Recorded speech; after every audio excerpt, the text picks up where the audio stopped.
तीसरा प्रमाण अब आपके सामने रखना चाहते हैं। जब तक महाभारत का युद्ध समाप्त नहीं हुआ तब तक काल ब्रह्म अर्थात एक क्षर पुरुष श्री कृष्ण जी के शरीर में प्रवेश रहा था तथा युधिष्ठिर जी से झूठ बुलवाया कि कह दो कि अश्वत्थामा मर गया है। महाभारत का युद्ध समाप्त होते ही काल भगवान श्री कृष्ण जी के शरीर से निकल गया और श्री कृष्ण जी ने श्री युधिष्ठिर जी को इंद्रप्रस्थ अर्थात दिल्ली की राजगद्दी पर बैठाकर द्वारिका जाने को कहा। तब अर्जुन और अन्य सभी ने प्रार्थना की कि हे कृष्ण जी, आप हमारे गुरुदेव हो और हमें एक सत्संग सुनाकर जाना ताकि हम आपके सदचिन्हों पर चल सके और अपना आत्म कल्याण कर सके।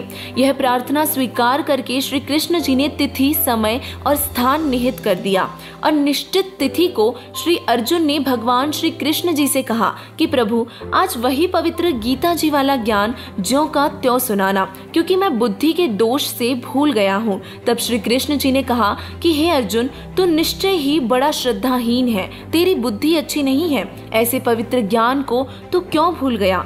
और फिर स्वयं कहा कि अब उस पूरी गीता ज्ञान को मैं नहीं कह सकता, अर्थात मुझे ज्ञान नहीं। और साथ में उन्होंने ये भी कहा कि उस समय तो मैंने योग युक्त होकर बोला था। दोस्तों, कृष्ण जी ने अगर गीता जी का ज्ञान बोला होता तो इस तरह नहीं कहते कि मुझे अब ज्यों का त्यों याद नहीं है।